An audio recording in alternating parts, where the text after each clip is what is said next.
Pabalik Simba sa Nuestra. Guidelines for attending masses at the parish in the new normal.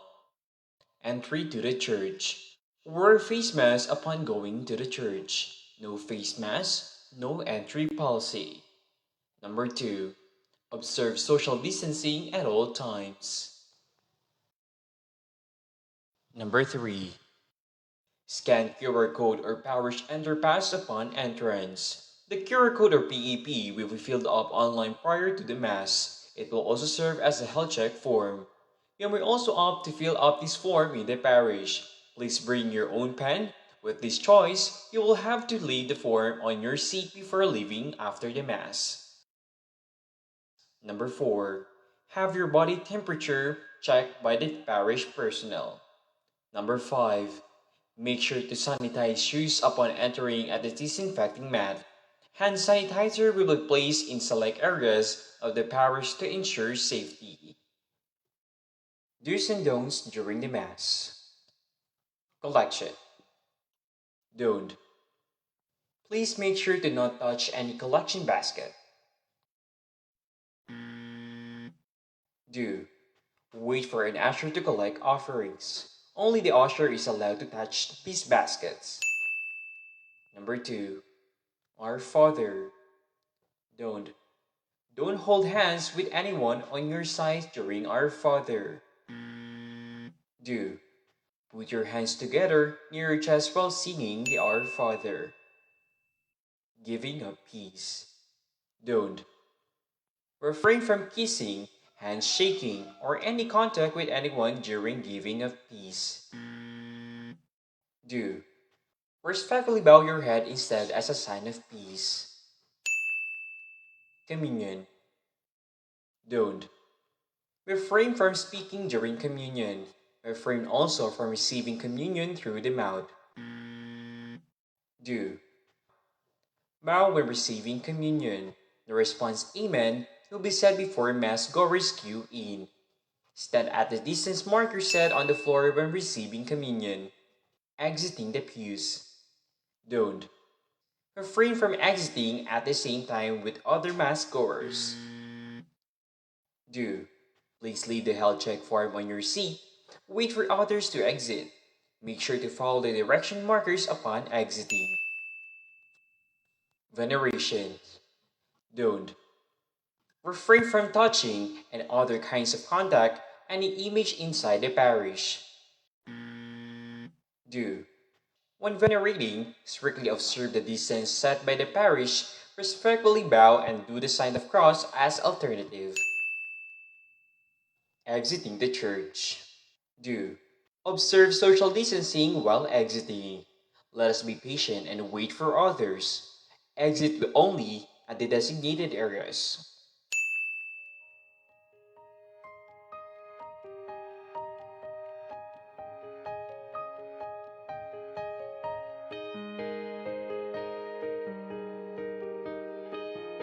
Thank you for your attention. Keep safe and God bless.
sa Diyos, sa kaitaasan, papuri sa Diyos, at sa lupa'y kapayapaan sa mga taong pinalulugan niya.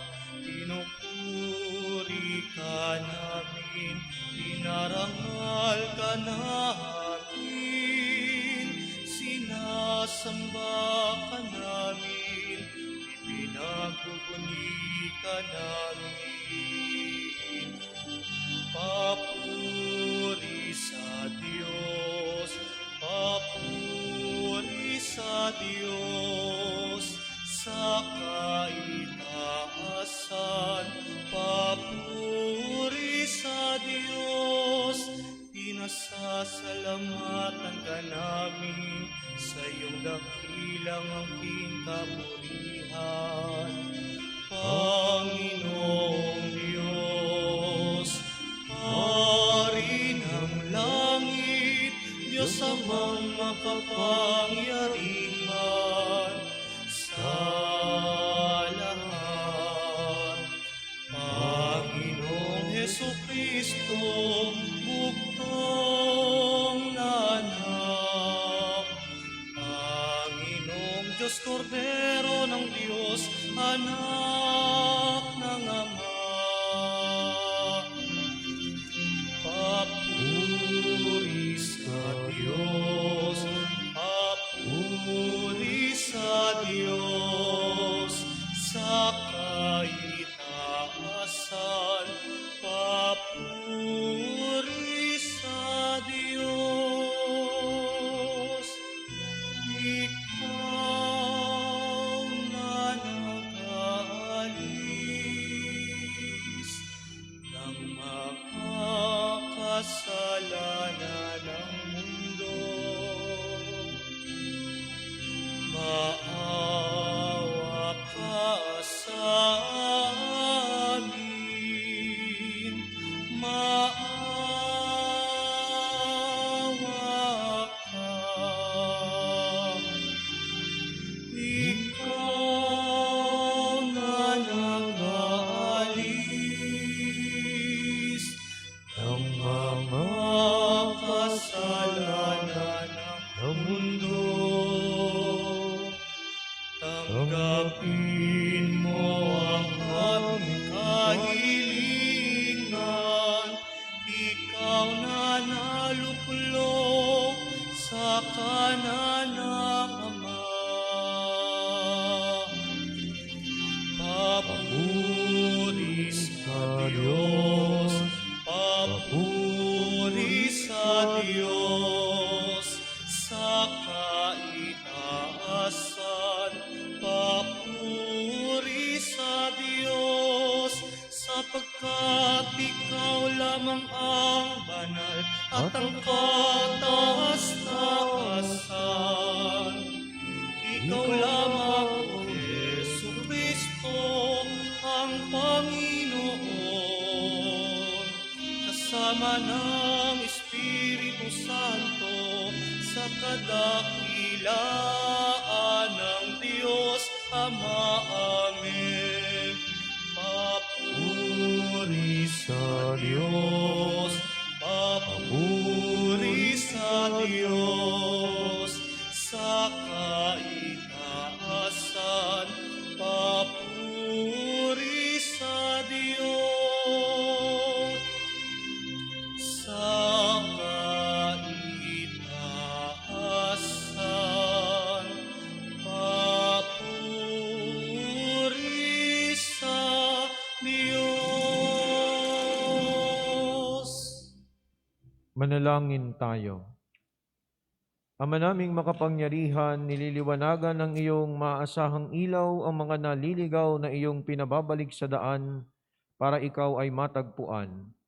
Ang mga kabilang sa nananalig sa iyong anak ay pagkalooban mong makapagwaksi sa tanang salungat sa ngalang Kristiyanong sa iyo'y tinanggap, upang ito ay talagang mapangatawan ng ganap sa pamamagitan ni Jesucristo kasama ng Espiritu Santo magpa sa walang hanggan. Amen.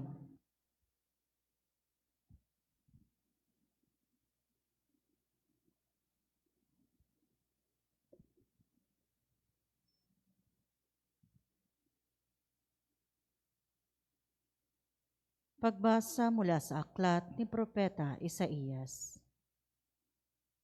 Ito ang sinasabi ng Panginoon. Ang ulan at niebe, paglagpak sa lupay, di na nagbabalik. Aagos na ito sa balat ng lupa't nagiging pandilig. Kaya't may pagkait butil na panghasik. Ganyan din ang aking salita. Magaganap nito ang lahat kong nasa. Ang salita ng Diyos. Salamat sa Diyos. Nagbunga ng masagana, binhi sa mabuting lupa. Nagbunga ng masagana, binhi sa mabuting lupa. Umuulan sa lupain, ganito mo kinalinga. Umuunlad ang lupait, tumataba yaong lupa. Patuloy na umaagos ang bigay mong mga batis. Sa halamang nasa lupa ay ito ang dumidilig. Ganito ang ginawa mo nang hindi mo ikinait. Nagbunga ng masagana, binhi sa mabuting lupa. Sa binungkal na bukirin, ang ulan ay masagana. Ang bukirin ay matubig at palaging basang-basa. Sa banayad na tag-ulan ay lumambot yaong lupa. Kaya naman pati tanim ay malago at sariwa. Nagbunga ng masagana, binhi sa mabuting lupa. Nagaani ng marami sa tulong mong gumagawa, at saan man magpunta kay masaganang masagana. Ang pastulay punong-puno ng matabang mga kawan, nagahari yaong galak sa lahat ng kaburulan. Nagbunga ng masagana, binhi sa mabuting lupa.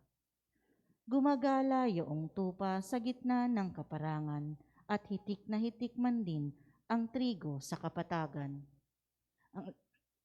Ang lahat ay umaawit, sa galak ay sumisigaw.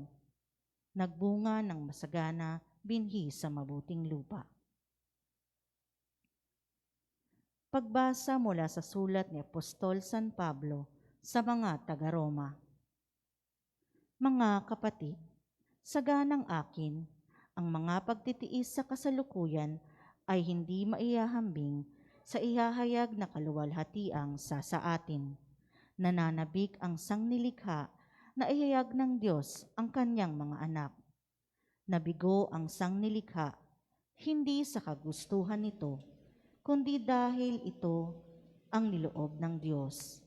Gayunman, may pag-asa pa, sapagkat ang sangnilikha ay palalayain sa pagkaalipin nito sa kabulukan at makakahati sa kaluwalhatiang kalagayan ng mga anak ng Diyos.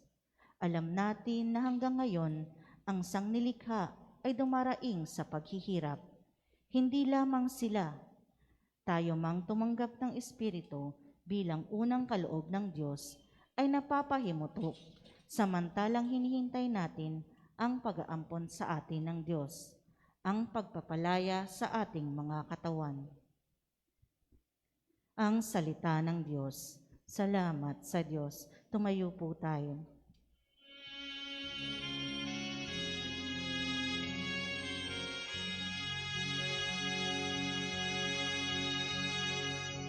Alleluia, alleluia, alleluia. Alleluia, alleluia, alleluia. Salita ng Diyos, ang buto na tanim ni Hesukristo upang tumubo sa tao.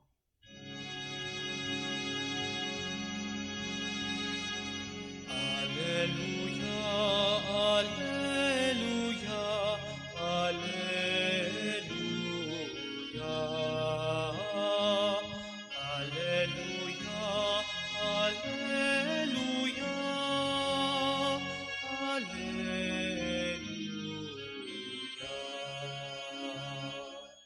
Sumainyo ang Panginoon. At sumayo rin. Ang mabuting balita ng Panginoon ayon kay San Mateo. Papuri sa iyo, Panginoon.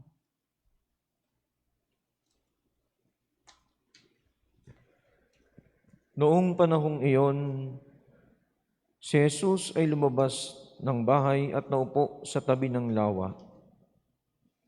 Pinagkalipumpunan siya ng makapal na tao, kaya sumakay siya sa isang bangka at doon naupo.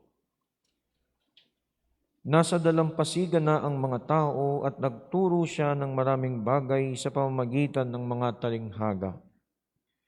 May isang magsasakang lumabas upang maghasik. Sa kanyang paghasik ay may binhing nalaglag sa tabi ng daan.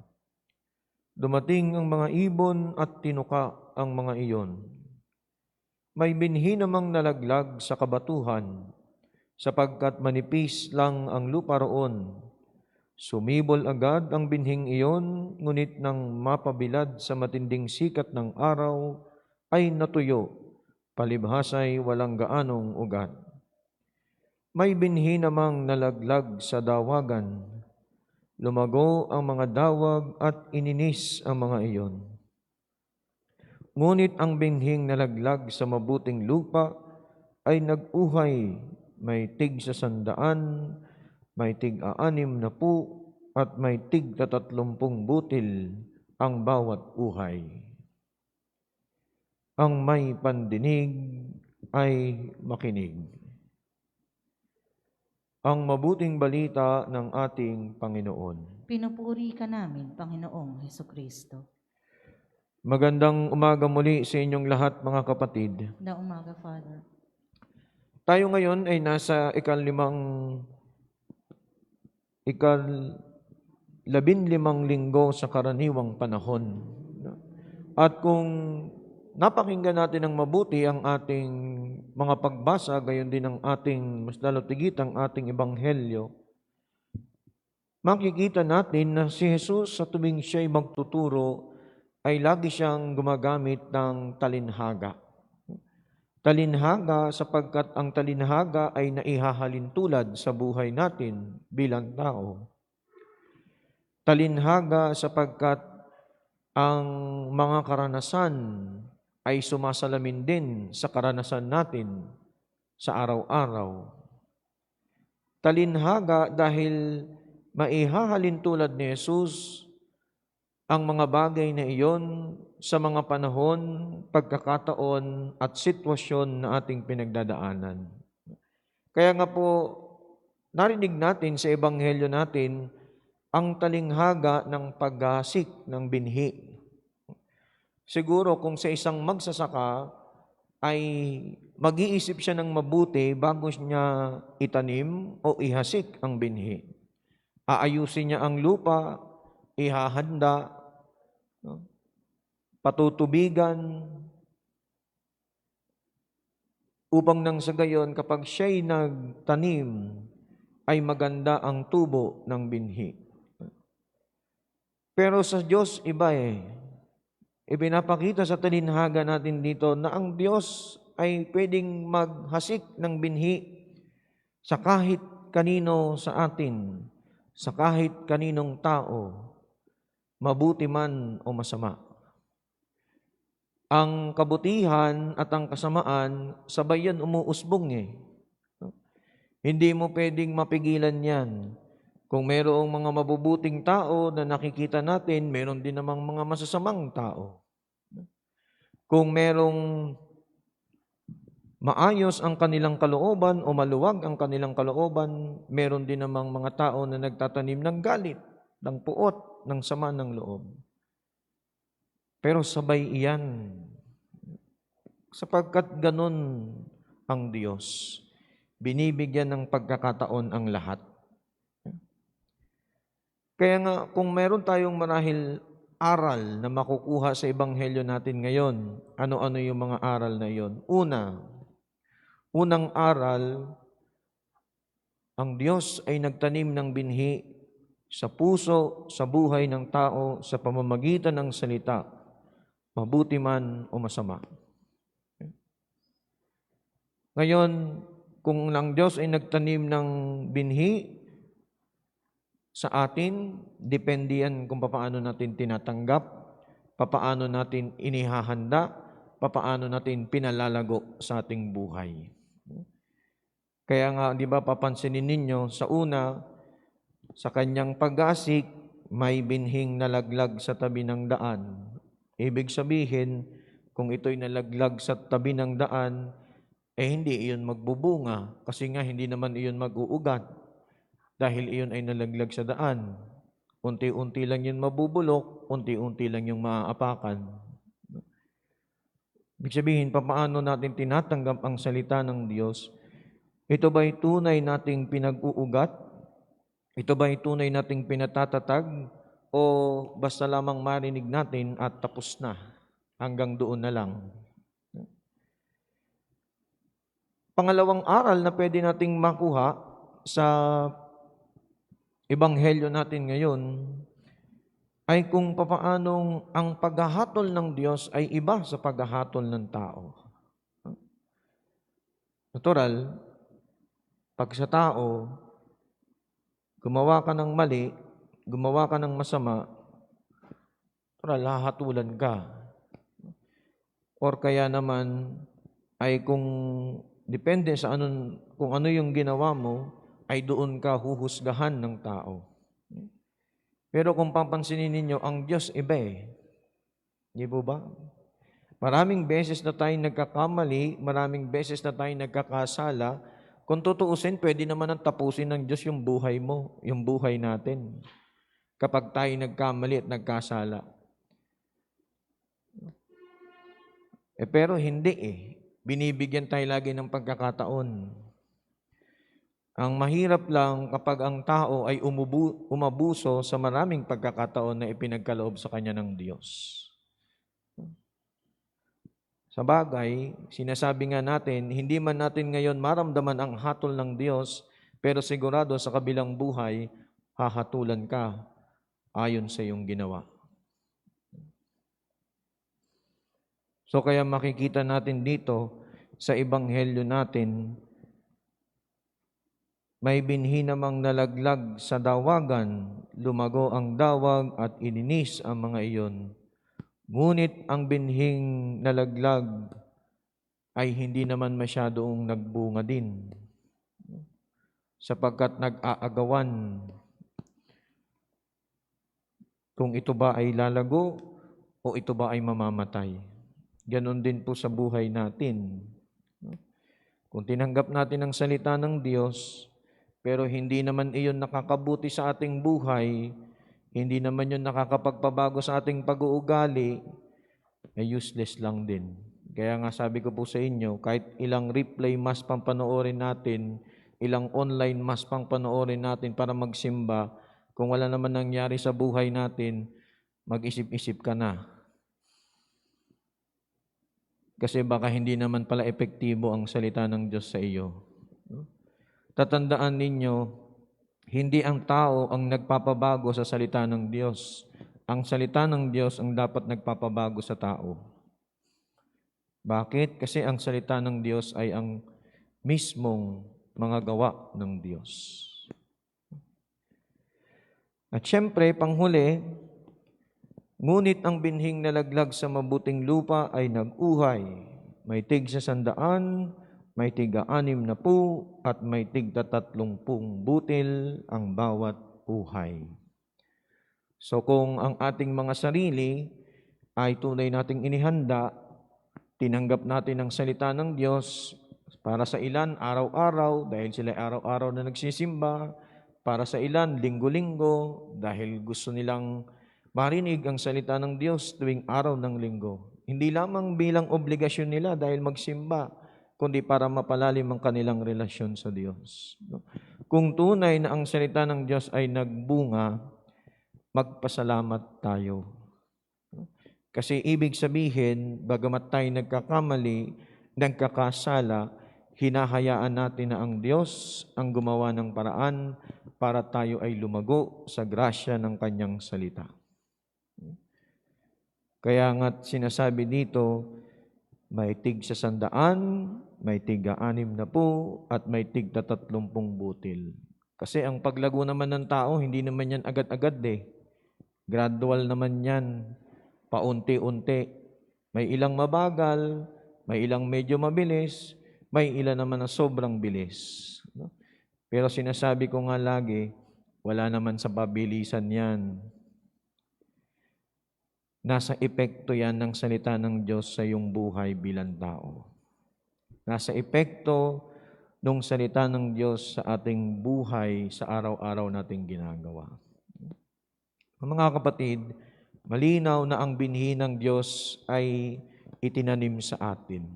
Depende lamang kung paano natin ito pinalalago, depende lamang kung paano natin ito ginagamit, depende lamang kung paano natin ito ibinabahagi.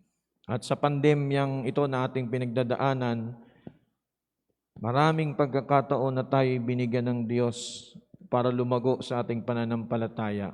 Kahit na tayo ay hindi nakakapunta ng simbahan para tayo maging ligtas, or kaya naman binigyan tayo ng pagkakataon bilang pamilya na magkasama-sama sa isang tahanan para doon magdasal, doon magsimba, at maging ligtas ang lahat. Pero sana, kung paanong pinalalago tayo ng Diyos, sana ganun din natin pinalalago yung bawat miyembro ng pamilya natin. Sana nakikita natin yung halaga ng salita ng Diyos para tayo hindi lamang maging mabuti sa kapwa, pero higit sa lahat, maging mabuti sa bawat miyembro ng ating pamilya.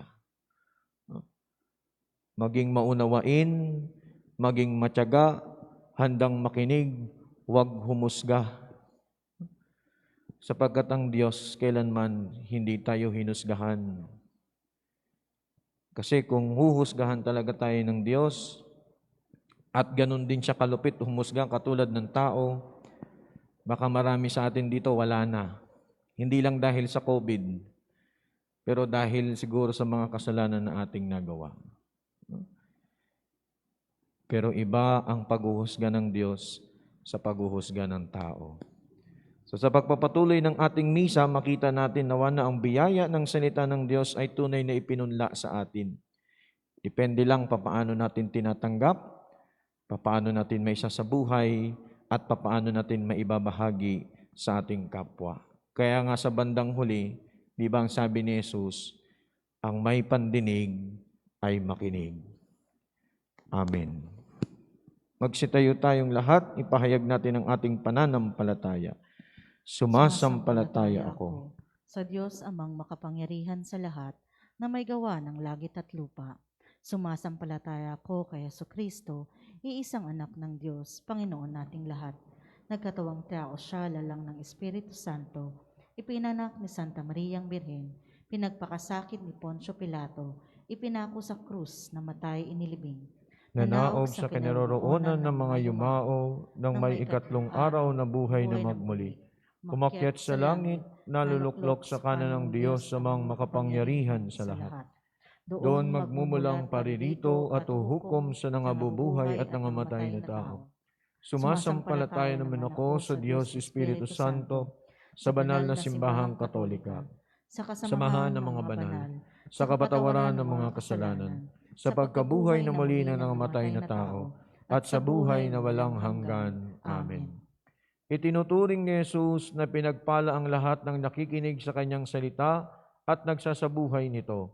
Dumalangin tayo sa Ama na wag lamang tayong maging tagapakinig ng salita, kundi mga tagasunod na nagsasabuhay nito. Kaya't sa bawat kahilingan ng ating itutugon, Panginoon, dinggin mo ang aming panalangin. Panginoon, dinggin mo ang aming panalangin. Para sa Santo Papa, mga obispo, pari, reliyoso at reliyosa, maging instrumento nawa sila ng pagpapalaganap ng salita ng Diyos sa iba't ibang dako. Manalangin tayo. Panginoon, dinggin mo ang aming panalangin. Para sa mga leader ng bawat bansa, mapaglingkuran nawa nila ang bayan ng may buong pusong pagmamahal at hindi ganit sa kapangyarihan at kayamanan. Manalangin tayo. Panginoon, dinggin mo ang aming panalangin. Para sa mga dukha, may sakit, mga nasa piitan, at mga naliligaw ng landas, makita nawa nila ang kaaliwan, pag-asa at pagmamahal. Manalangin tayo. Panginoon, dinggin mo ang aming panalangin. Para sa ating lahat na natitipon ngayon, mamuhay nawa tayong may pagkakaisa at pagtutulungan bilang bayan ng Diyos. Manalangin tayo. Panginoon, dinggin mo ang aming panalangin. Para sa mga yumao, makamit nawa nila ang walang hanggang kaligayahan at kapayapaan sa iyong kaharian. Manalangin tayo. Panginoon, dinggin mo ang aming panalangin. Para sa mga kapatid natin, mga kaparokya natin na nanonood, nakikinig sa ating misa, patuloy din natin silang ipagdasal, gayon din ang bawat mga pamilya, ang mga kasama nila sa bahay ng mga seniors at mga may sakit, gayon din ang ating mga kabataan, na naway sa kabila ng pandemyang ito, naway patuloy sila'y maging bukas sa salita ng Diyos upang makapagpabago sa kanilang buhay. Manalangin tayo sa Panginoon. Panginoon, dinggin mo ang aming panalangin. Diyos naming Ama, tumimo nawa sa amin ang mga salita ng iyong anak, upang matutunan namin ang iyong kalooban at masundan namin ang daang kanyang tinahak, kung saan kami makakapamunga ng lubos. Hinihiling namin ito sa pamamagitan ni Kristong aming Panginoon. Amen.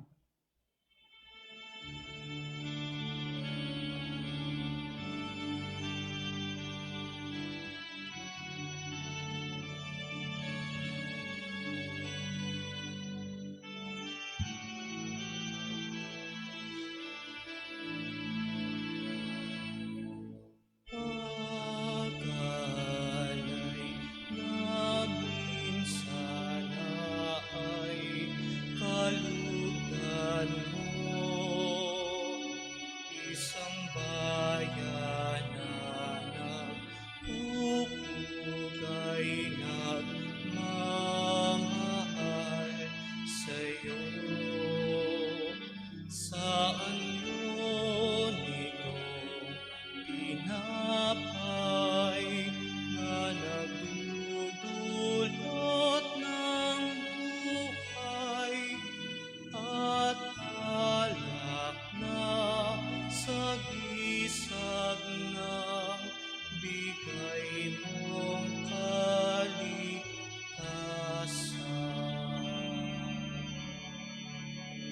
Manalangin kayo mga kapatid upang ang paghahain natin ay kalugdan ng Diyos sa mga makapangyarihan sa lahat. Tanggapin nawa ng Panginoon itong paghahain sa iyong mga kamay, sa kapurihan niya at karangalan, sa ating kapakinabangan at sa buong sambayanan niyang banal. Ama naming lumikha, tunghayan mo ang mga alay ng iyong sumasamong sambayanan at tanggapin mo ang mga ito para madagdagan ang iyong kabanalan sa mga nananalig na tunay sa pamamagitan ni Jesucristo kasama ng Espiritu Santo magpasawalang hanggan. Amen. Sumainyo ang Panginoon. At sumayo rin. Itaas sa Diyos ang inyong puso at diwa. Itinaas na namin sa Panginoon. Pasalamatan natin ang Panginoong ating Diyos. Marapat na siya ay pasalamatan. Ama naming makapangyarihan, tunay ngang marapat na ikaw ay aming pasalamatan. Nasa iyo ang aming buhay, pagkilos at pag-iral. Sa pamumuhay namin araw-araw, tinatamasa namin ang iyong pagmamahal. Sa pag-ibig mong ipinunla sa sangkatauhan, ang Espiritu Santo'y unang aning bigay ng anak mong naglagak sa amin ng katiyakang nakalaang mabuhay kami sa piling mo kailanman. Kaya kaisa ng mga anghel na nagsisiawit ng papuri sa iyo nang walang humpay sa kalangitan, kami ay nagbubunyi sa iyong kadakilaan.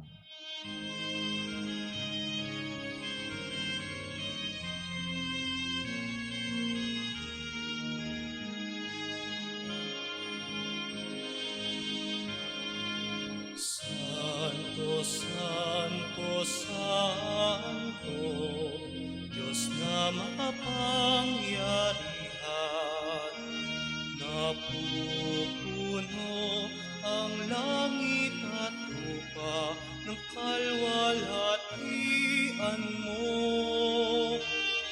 Osana, Osana sa kaitaasan, sa kaitaasan. Pinagpalang naparirito sa ngalan ng Panginoon. Osana, Osana sa kaitaasan, sa kaitaasan.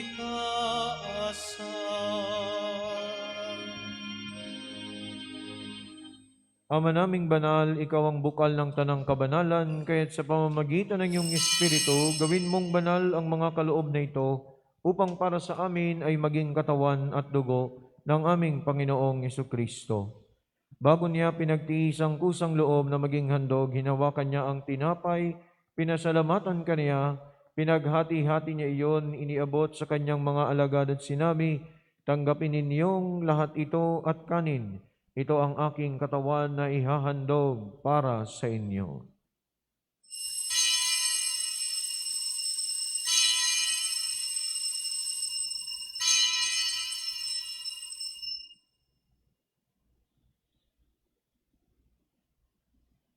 Gayun din naman, nung matapos ang hapunan, hinawakan niya ang kalis. Muli kanyang pinasalamatan, iniabot niya ang kalis sa kanyang mga alagad at sinabi, "Tanggapin ninyong lahat ito at inumin. Ito ang kalis ng aking dugo, ng bago at walang hanggang tipan. Ang aking dugo na ibubuhos para sa inyo at para sa lahat, sa ikapagpapatawad ng mga kasalanan. Gawin ninyo ito sa pag-alala sa akin."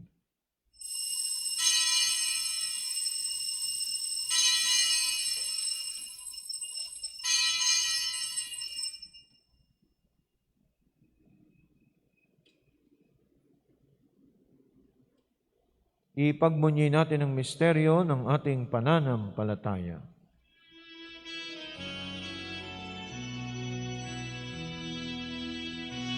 Sa krus mo at pagkabuhay,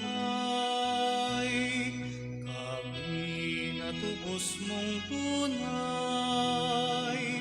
Oo, Jesus naming mahal, iligtas mo kaming tanan, ngayon at magpakailanman. Ama, ginagawa namin ngayon ang pag-alala sa pagkamatay at muling pagkabuhay ng iyong anak, kaya't iniaalay namin sa iyo ang tinapay na nagbibigay buhay at ang kalis na nagkakaloob ng kaligtasan. Kami ay nagpapasalamat dahil kami yung minarapat na tumayo sa harap mo para maglingkod sa iyo. Isinasamo namin na kami magsasalo-salo sa katawan ng dugo ni Kristo ay mabuklod sa pagkakaisa sa pamamagitan ng Espiritu Santo. Amalingapin mo ang iyong simbahang laganap sa buong daigdig. Puspusin mo kami sa pag-ibig, kaisa ni Francisco na aming Santo Papa, ni Roberto na aming Obispo at ng Tanang Kaparian.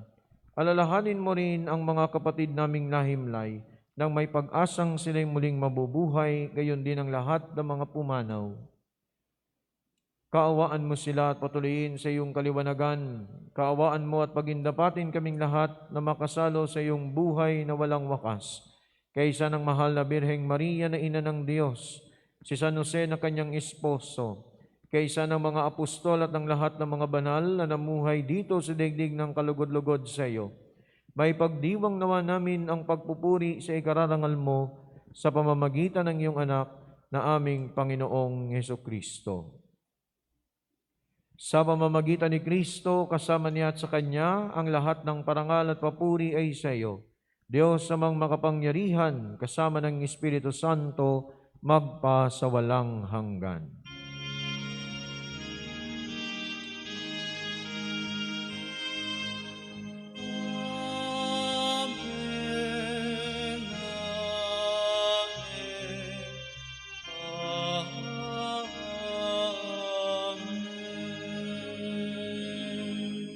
Sa tagubili ng mga nakagagaling na utos sa turo ni Jesus na Panginoon natin at Diyos, ipahayag natin ng may lakas loob.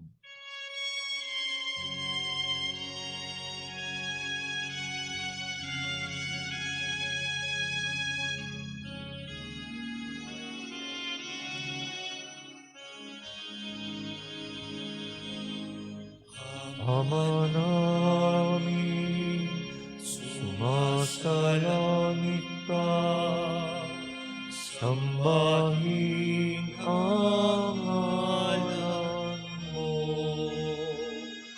Mapasa amin ang kaharian mo, sundin ang loob mo.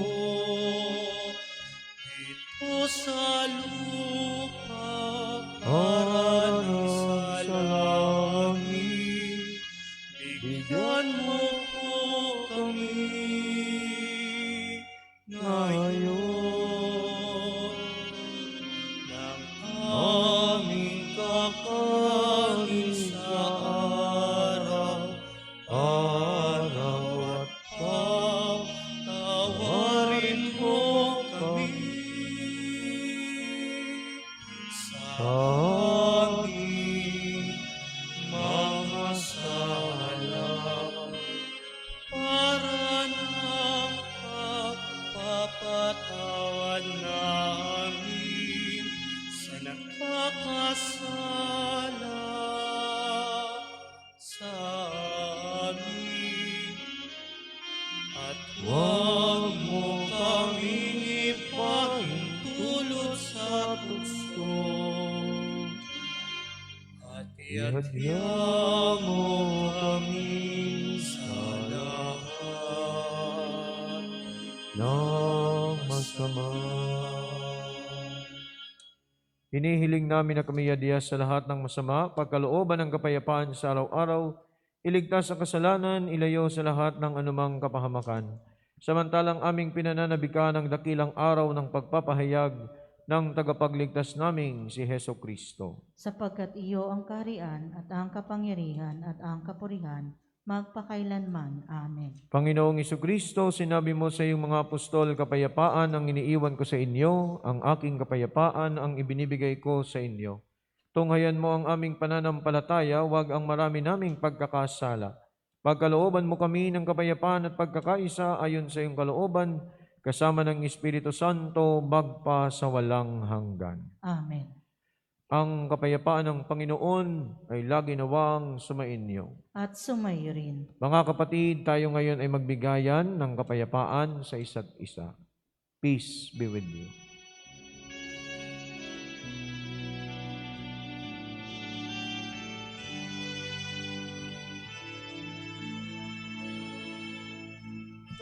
Kordero ng Diyos na nakaalis ng mga kasalanan ng sanlibutan, maawa ka sa amin. Kordero ng Diyos na nakaalis ng mga kasalanan ng sanlibutan,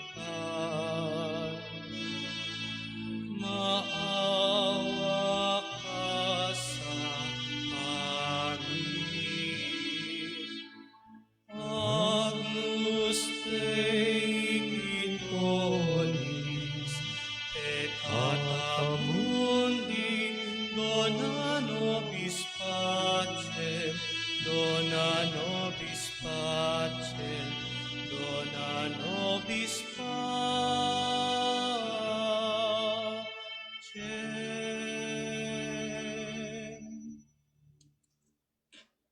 Narito si Jesus, ang kordero ng Diyos, ang nag-aalis ng mga kasalanan ng sanlibutan. Mapapalad tayong inaanyayahan upang makibahagi sa kanyang banal na piging. Panginoon, hindi ako karapat-dapat na magpatuloy sa iyo, ngunit sa isang salita mo lamang ay gagaling na ako.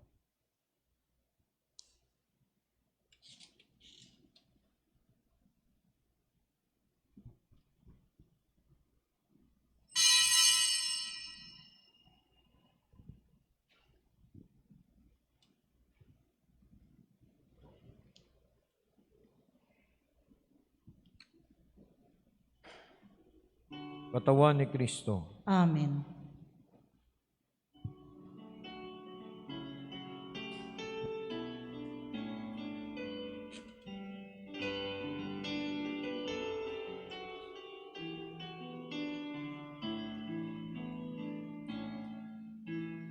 Jesu panis vitae donum Patris, Jesu pons vitae aquae, cibus et potus noster,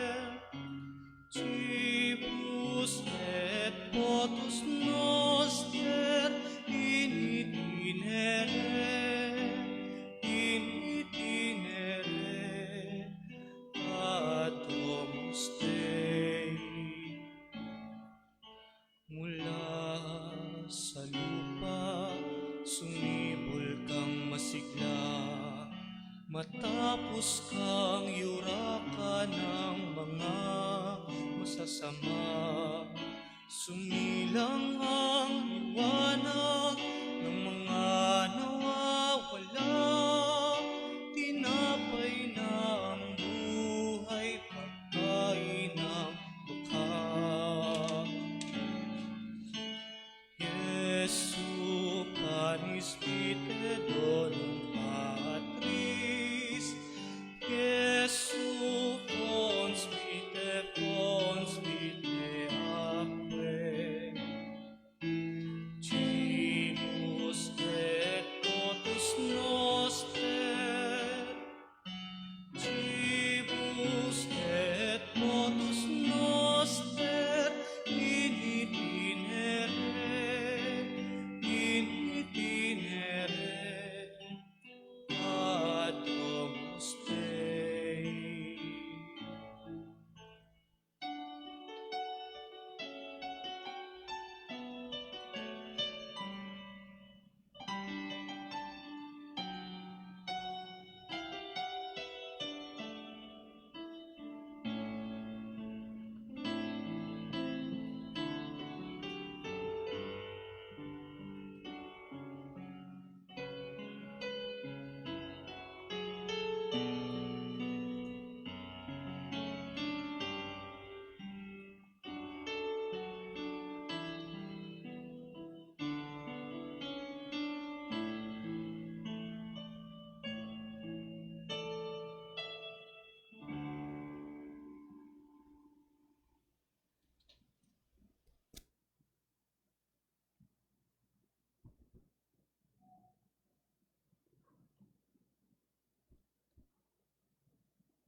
Manalangin tayo.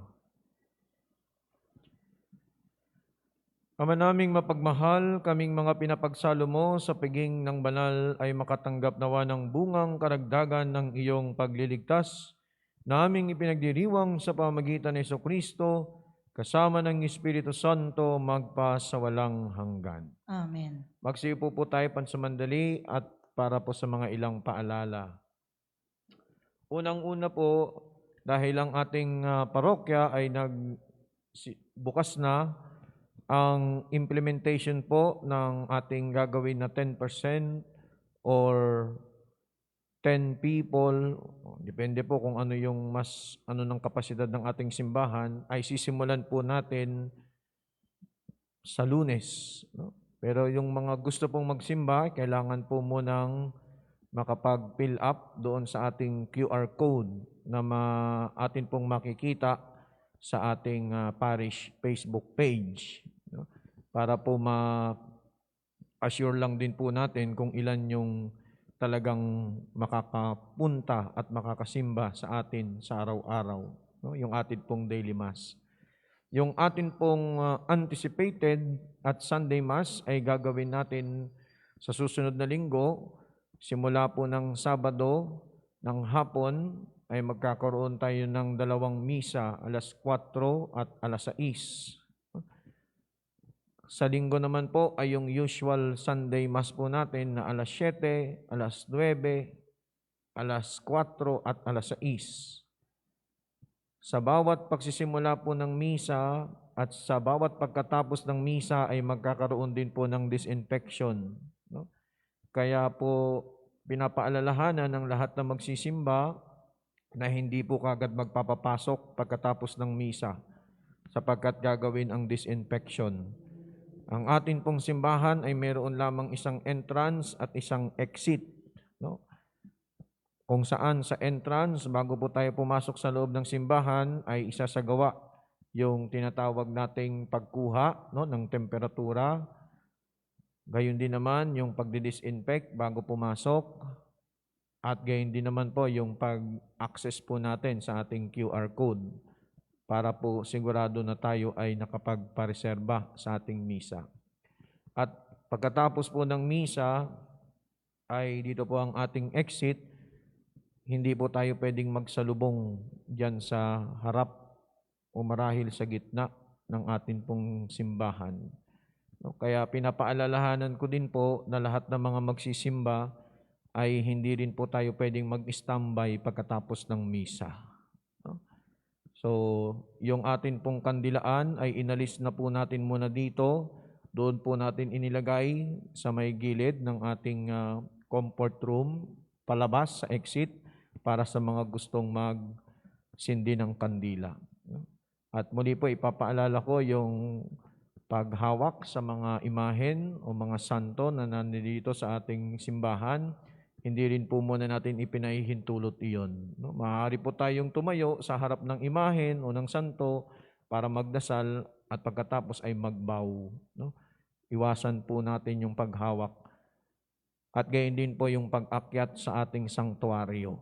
No? Kaya nilagyan po namin ng harang para po nang sa gayon ang tanging makakaakyat lamang ay yung mga naglilingkod at gayon din yung pari na nagmimisa.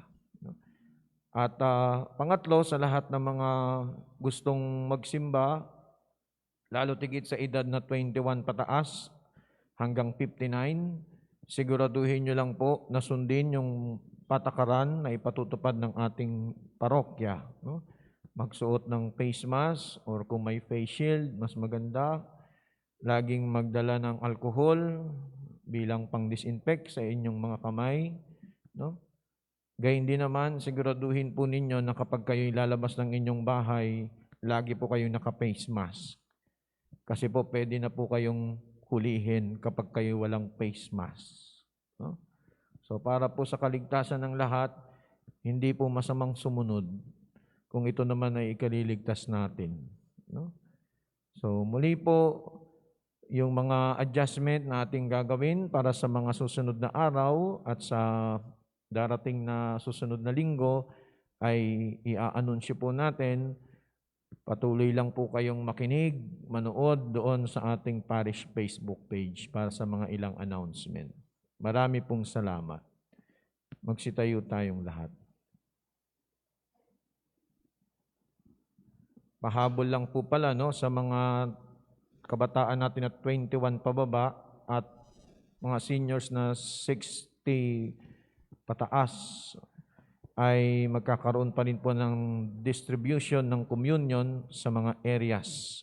Para po lahat ng mga nakapagsimba through online mass ay makareceive po ng ating banal na communion. Maraming salamat. Sumainyo ang Panginoon. At sumayo rin. Iyuko ninyo ang inyong mga ulo habang iginagawa ng pagbabasbas. Gawaran nawa kayo ng pagpapala ng maawaing Diyos upang lagi ninyong mapahalagahan ang kanyang karunungang nagdudulot ng kaligtasang walang hanggan. Amen. Gawaran nawa ng katatagan ng Diyos ang inyong pananampalataya na nasasalig sa kanyang pagmamahal upang mamalagi kayong nagsisikap gumawa ng kabutihan ngayon at magpa sa walang hanggan. Amen. Patnubayan nawa ng Diyos ang inyong paglakad sa daang hahantong sa Kanya upang inyong taluntunin ang landas ng pag-ibig at kapayapaang walang hanggan. Amen. At pagpalain kayong lahat at ang inyong mga pamilya ng makapangyarihang Diyos, ang Ama, ang Anak at ang Espiritu Santo. Amen. Mga kapatid, naialay na natin ang misa. Humayo kayo't taglayin ang kapayapaan ni Kristo. Salamat sa Diyos.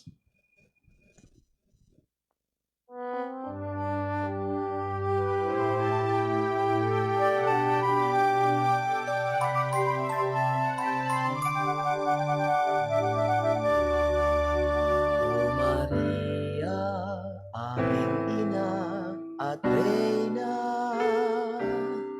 sa babaeng lahat, ikaw ay pinagpala, likhang bukod tanging napupuno ng grasya, dakilang biyaya ng Diyos Ama.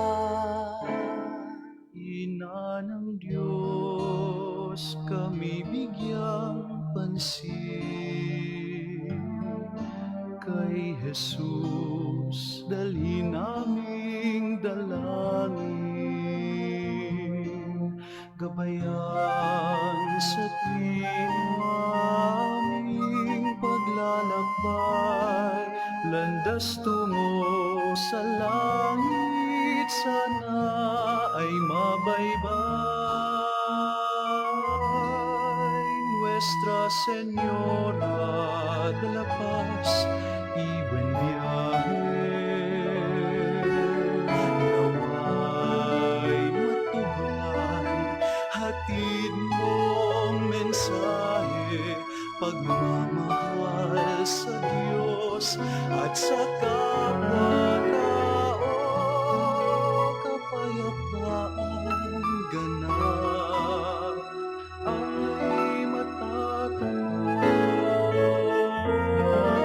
Nuestra Señora de la Paz y buen viaje.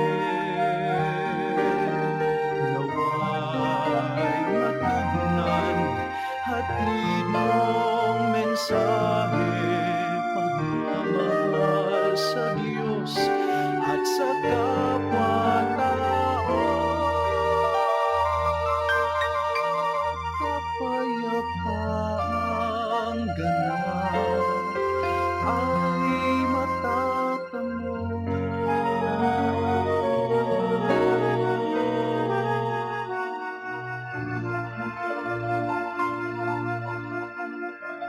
Nuestra Señora de la Paz y buen viaje, ipanalangin mo kami.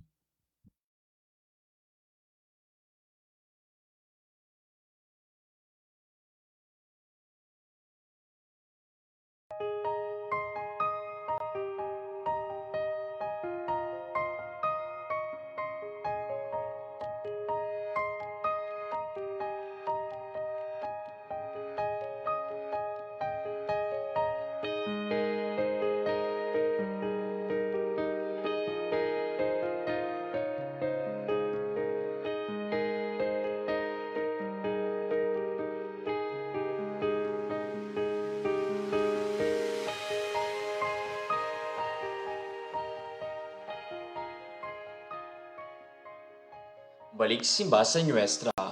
Guidelines for attending masses at the parish in the new normal. Entry to the church.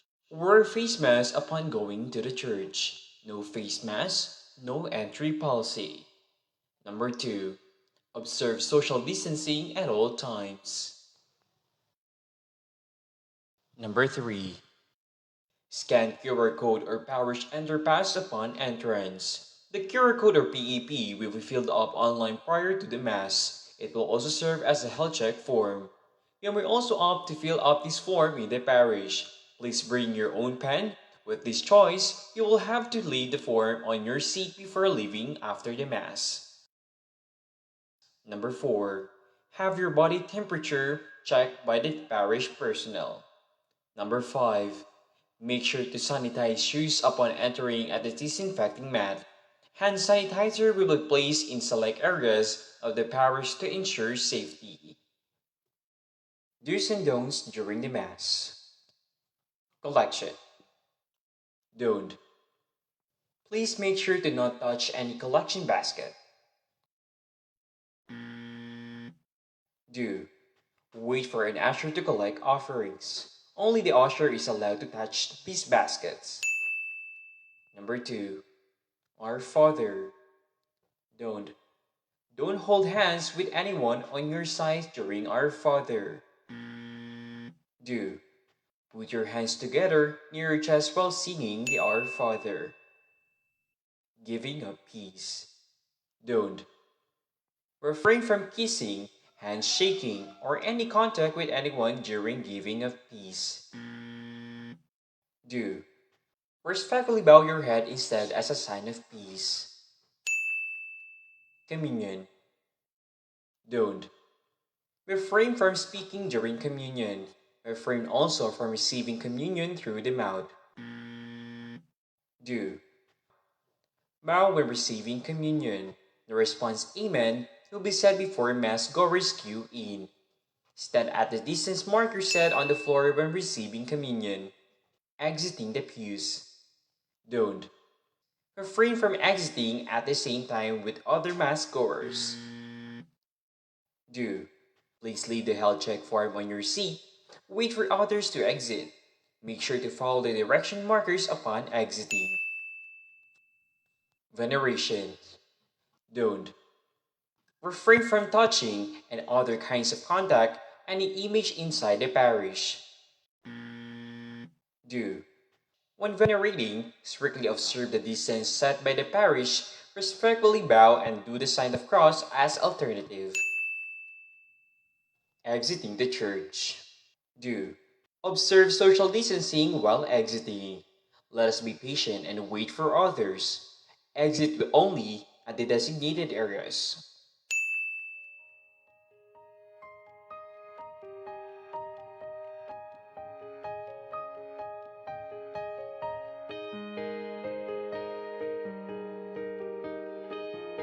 Thank you for your attention.